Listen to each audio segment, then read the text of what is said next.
fi won yen konsem fufuro ma na me kai wo se adwumakwa ya pass won hwa won de ho nsem so de krata ba bonten ne krata no ne da ho no no wo mu chiemu ne ene ya wode ya no enkran fa baabi wonom ebedum enkane no ama chese wo fi ana se wo pa nyina ma wode de ya wade a na se wonom ebo kokono no wo mo de mbrono ahodo no a saa edum yi ebe koso wo ho no no wo mo de atodwa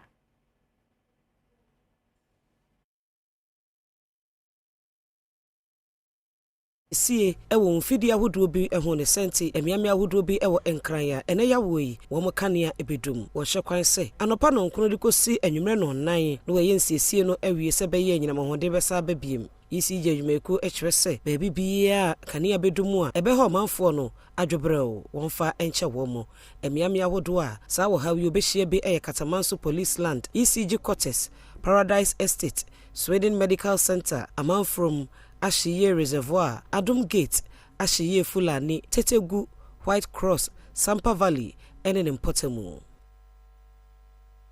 Yeguswajina adwumakwa ya pass won hwa won de ho nsem so Electricity Company of Ghana wonom akache na so ko eye from mantemu ne woti mantemu a wo mu afrase atresese won so sikam ewo watena ya hodo no emu ne chese ko hodom kodi djuma bia wo mo offices anase woni wo bia wo ye adwuma hodom edi djuma a wo mo shrada wo ko cashless system na se ne ubetua no abe fontentan kwan so na so obekan sika wade ahye obi nsem de sabre watwam kra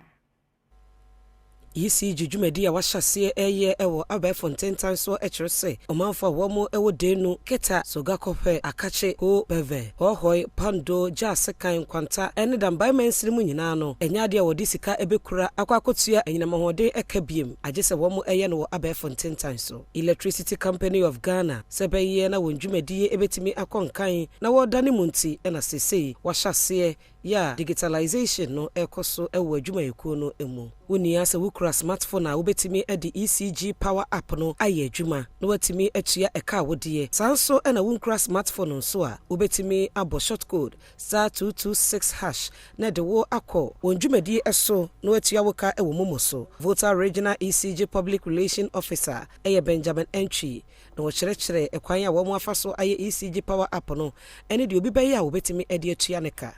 Customers with smartphones can download the ECG Power app from Google Play Store or App Store and then follow the prompt. Customers without smartphones can also dial the short code *226# and then follow the prompt. With postpaid customers, if they want to pay their bill, the system requires them that they add their account number. So once you add your account number, there will be an interface to pop up with your details, and you have to cross-check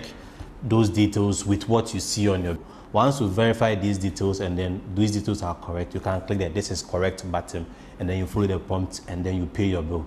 Adom Kasee ya mane boni Fred Kwame Asare eko hono okokoto Evans Dixon agbayiza ye ono so eba hobia odi sika ekura ne nsem mu na nso oduru ho wo mo ema ne di esika no koto ne mumu so a odi ba betua ne ka na wo kyere ekwan ya wo mo ede no efa so ene sade ye a wotimi etua ka na odi receipt ema no. But when I got here, I was asked to go and reload my Momo account because this time they are not accepting cash.